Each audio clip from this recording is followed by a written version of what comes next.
Bonjour à toutes et à tous, on se retrouve aujourd'hui sur DigiSound, donc avec trois membres du plateau TV. Donc je vais vous laisser vous présenter brièvement peut-être. Alors bonjour, je suis Andreas. Eh ben moi c'est Jules, bonjour. Je m'appelle Thomas Verdier. Bonjour à vous trois. Salut. Donc tout d'abord, est-ce que vous pourriez présenter votre PTUT? Nous on est le PTV, donc le plateau télé aux immersions. Et le but un peu rapidement, c'est de mettre en avant au travers des immersions digitales, pour ceux qui ne savent pas ce que c'est les immersions digitales, c'est les portes ouvertes de MMI. Et on a pour but de retransmettre les différents ateliers et même peut-être les départements, c'est pas encore, mettre en avant en fait notre IUT tout simplement. Et donc je crois que vous n'êtes pas que trois dans votre projet. Est-ce que vous pourriez juste présenter rapidement vos compères?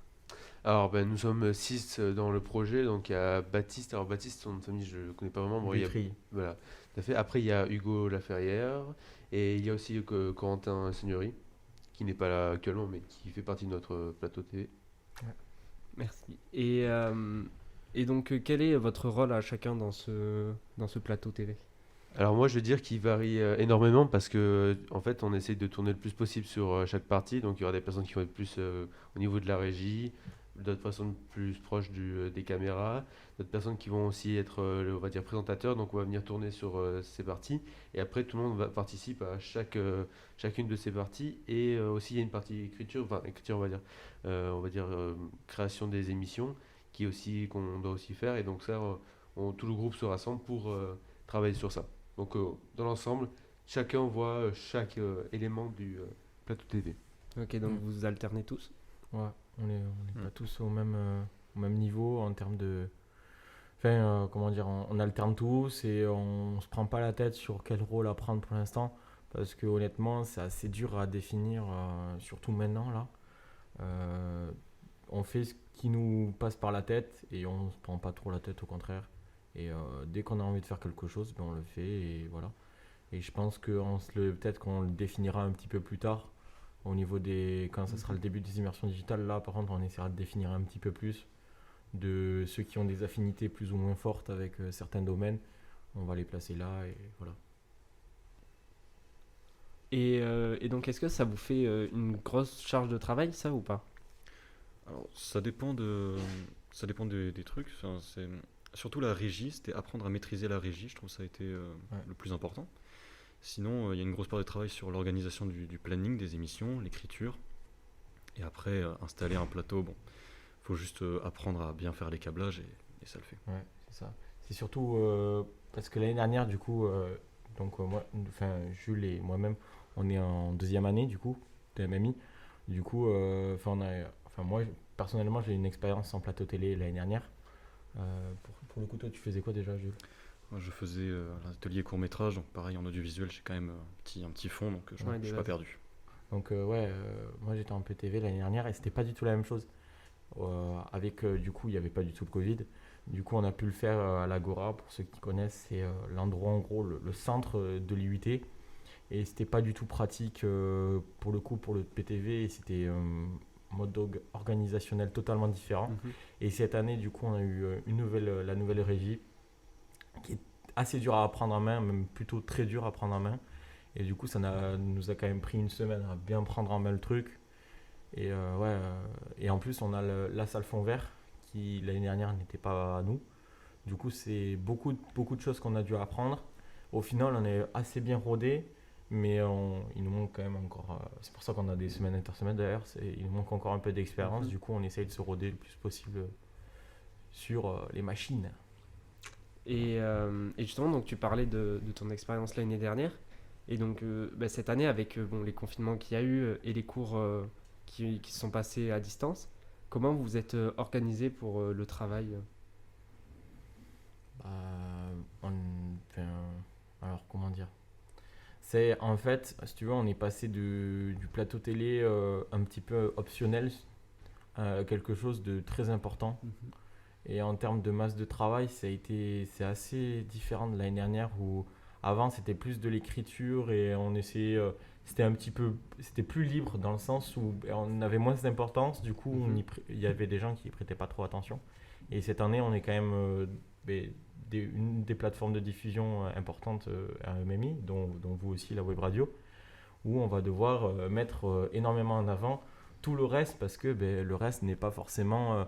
Il n'y a pas de plateforme de diffusion attitrée à chaque atelier. Du coup, ça sera nous un petit peu et la web radio de mettre en avant tous ces ateliers et ces pétudes, quoi. C'est sûr. Pétudes projet tutoré. Oui, soit dit en passant, effectivement. Et donc, est-ce que vous pouvez me décrire une journée type dans ces semaines intersemestres? Alors, la journée type, déjà le matin, on arrive sur le plateau. Enfin, sur le plateau, c'est une salle dédiée justement où on a un plateau fond vert. On prépare tout le matériel, on lance la régie. Et après, tout ce qu'on fait autour, c'est-à-dire on fait des ajustements pour le son, on va dire on retravaille les lumières sur le fond parce que un fond vert, c'est pas du tout, enfin c'est pas super facile à éclairer. Il faut avoir vraiment le bon éclairage. Et nous, sur notre plateau fond vert, l'éclairage n'était pas optimal au début, donc on a dû modifier ça.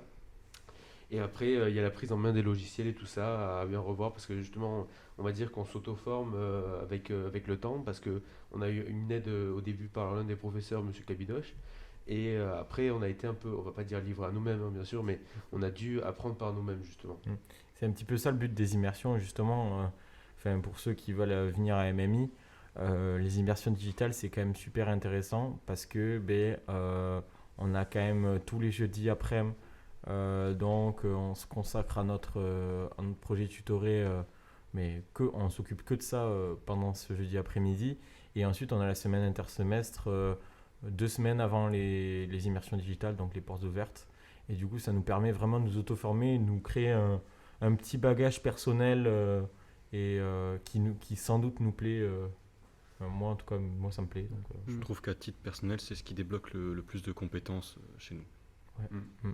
Et donc justement, qu'est-ce que vous pensez avoir acquis comme compétences? Donc là, ça s'adresse à chacun de vous. Donc pour le première année sur le plateau, effectivement, sûrement beaucoup de choses. Et donc pour les deuxième années aussi. Alors moi, je dirais c'est au niveau du matériel parce qu'on a la chance de pouvoir, enfin dans cette formation, de pouvoir utiliser du matériel qui a un certain prix que nous on ne pourrait pas forcément se permettre d'acheter. Donc au niveau des caméras, déjà, même si on les a déjà utilisées en cours, ça nous a permis de les utiliser d'une manière différente. Et notamment aussi la régie que je ne connaissais pas du tout au début, je suis arrivé à apprendre comment elle fonctionne. Donc déjà c'est quelque chose de super important. Et après ça nous permet surtout d'apprendre à travailler en groupe. Pour moi le PETUD cette chose-là est très importante justement à travers. C'est ça, c'est au travers du PETUD, c'est apprendre à travailler avec des gens donc on n'a pas forcément l'habitude de travailler avec, et même c'est des personnes avec qui on n'a pas forcément des affinités, avec qui des fois ça passe pas top, mais c'est ça qui est bien parce qu'on se met vraiment dans une ambiance professionnalisante où on est vraiment dans un but de réaliser quelque chose pour le bien de la communauté, donc de MMI. Voilà. J'ai pas grand chose de plus à rajouter. Mais déjà, rien qu'avec ce que tu as appris l'année dernière en audiovisuel. En audiovisuel, ouais. Oui, mais là c'est différent parce que l'organisation d'un plateau télé c'est bien différent de l'organisation d'un court-métrage. Ouais, c'est toujours des choses intéressantes à savoir. Pareil, une régie, j'avais jamais utilisé de régie, un fond vert très rarement. Donc c'est des trucs intéressants à savoir. Ouais, je suis totalement d'accord.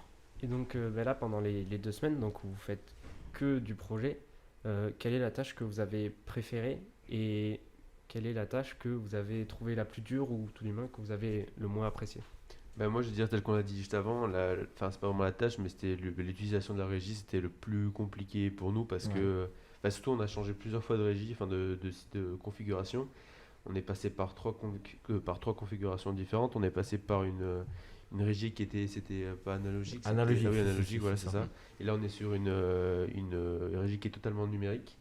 Et on est passé aussi par un autre système on va dire de régie, mais c'était vraiment le moins bien. Donc au final, on a peaufiné tout ça pour arriver jusque-là.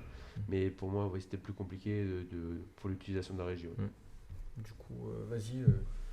Moi, je trouve que le plus fastidieux, c'était quand même d'organiser un planning en tenant compte de tous les ateliers qu'on devait faire passer et de ce qu'on nous a rajouté sur le dos Mhm. et écrire les émissions, tout ça. Je trouvais ça plus compliqué que d'apprendre à utiliser la régie.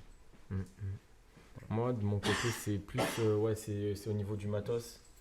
Toujours au niveau du matos qu'il y a toujours un petit problème, dans le sens où la régie, elle est assez peu utilisée, et du coup, elle n'est pas forcément tout le temps mise à jour. Et on a aussi, il y a quand même, enfin, l'IUT, il y a une certaine protection autour de la connexion réseau, et du coup, nous ici, on a été pas mal embêtés par ce réseau-là, et on l'est un petit peu toujours. Mhm. Donc on essaye de se débrouiller, se dépatouiller, c'est toujours trouver des petites solutions qui nous permettent de contourner le problème. Pour le coup, tu vois, la connexion c'est un VPN, c'est des choses comme ça. Par exemple, avec la régie, on ne pouvait pas encoder. Donc pour ceux qui ne connaissent pas encoder, mais c'est bête à dire, mais c'est juste de l'enregistrement et c'est prendre la vidéo pour la mettre sur un ordinateur pour Ouais. pouvoir la diffuser. Et ça, on a dû le contourner en prenant un encodeur externe à la régie parce que on ne pouvait pas le faire étant donné que le logiciel n'était pas totalement à jour. Voilà. Donc ça reste des problèmes matériels pour chacun de vous au final. Ouais, Mm, c'est ouais, ça. non, En majorité. C'est principalement Ok. ça. On a fait beaucoup de techniques cette semaine. C'est pour ça que voilà, on soulève énormément le problème technique, mais je pense qu'il y aura aussi un petit problème aussi au niveau en termes d'organisation. Je parle. Pour le jour J. Ouais, pour le jour J, Mhm. ça sera. Il y a toujours des problèmes et je pense qu'on on soulève le problème le plus gros que quand on l'a vécu. Donc c'est pour ça que pour Ouais. l'instant on dit problème technique, mais je pense qu'il y aura peut-être des problèmes en termes d'allocution, de plein de choses, tu vois, Ouais. genre de blanc quand il y aura une interview. C'est en fonction de la Mhm. personne que tu interviews. Il y a plein de choses qui vont, plein de coefficients qui vont Oui. faire que ça va changer, ça va bouleverser les choses. Et justement, par rapport à ce que tu viens de dire, est-ce que, donc, parce que tout le monde n'a pas déjà fait du plateau, n'a pas eu une expérience de présentateur, et est-ce que vous avez eu des appréhensions ou vous avez été timide Alors moi personnellement pas du tout, mais après ça dépend on va dire de chacun parce qu'il y a des personnes qui vont être Oui, plus c'est timides sûr, ouais. face à une caméra ou face Mm. à un micro. Personnellement moi je suis pas spécialement stressé. Moi j'appréhende plus le fait, enfin les invités, j'ai peur plutôt que eux prennent peur justement. Ouais. Mais moi en soi non j'ai pas peur de me tromper justement, j'essaie de me rattraper le plus possible. Ouais, je suis totalement d'accord sur le coup parce que on a fait un test d'une interview avec des gens qui étaient très timides. C'est quand même, enfin pour le coup, pour des gens qui n'ont jamais été devant une caméra, c'est super intimidant. Ouais, c'est Et sûr. la première année, ça a été assez dur. Après, quand on s'y fait, c'est bon, mais c'est vrai que c'est assez dur. Et il y a des gens aussi qui sont très timides juste de base. Ils sont pas forcément impressionnés par la caméra, mais qui de base sont pas très expressifs. Et ça aussi, c'est très dur. Pour le coup, moi, je suis quand même plus orienté présentateur. Du coup, quand tu es en train d'interviewer quelqu'un et que la personne te répond assez sèchement, Mhm. c'est assez dur de la relancer. Donc il y a aussi un travail d'écriture qu'on va devoir faire parce on est qu'au début quoi, de l'écriture des émissions et du déroulement un petit peu de l'émission. Mais c'est quand même assez dur des fois tirer un petit peu les informations auprès des gens qui sont un petit peu trop timides, quoi. Ouais, et puis, comme disait Andrés tout à l'heure, on s'est un peu auto-formé sur ce projet. On n'est pas du tout des professionnels de l'audiovisuel ou du plateau télé, donc ça peut être intimidant. Je sais que je suis pas très à l'aise quand je suis sur le plateau en présentateur, mais ça fait travailler dessus, ça fait faire des efforts et je trouve ça c'est bien. Ouais, c'est sûr, on apprend. Et c'est aussi un des points positifs de ces semaines où on pratique justement, on fait que ça. Et donc, ça peut nous aider, même nous pour la radio, on n'avait pas forcément d'expérience, etc. Donc, Et je dirais même que l'avantage de notre étude, c'est on peut tourner et on n'est pas obligé de faire passer les membres les plus timides de notre équipe en tant que présentateur ou quoi que ce soit. c'est sûr. Et est-ce que vous avez un dernier mot peut-être pour ceux qui nous écoutent? Rejoignez MMI déjà. Et vous avez la possibilité de nous retrouver sur différentes plateformes comme Ouais. sur Twitch. Alors c'est Immersion Digitale avec un I majuscule et un D majuscule à chaque mot. Et tout en attaché bien sûr. Et vous pouvez nous retrouver sur YouTube aussi. Enfin les deux plateformes Twitch, de YouTube streaming. et vous pouvez aussi nous retrouver. Tous les autres ateliers, vous pouvez les retrouver sur le site internet des Ouais. immersions digitales aussi. Donc merci beaucoup de nous Ouais. avoir écoutés. Merci Voilà. beaucoup. Et merci beaucoup donc à vous trois de nous avoir accordé du temps. Pas de souci. Et merci à vous qui nous avez écoutés. Au Merci revoir pour Rémi une à la prochaine régie. émission. Oui.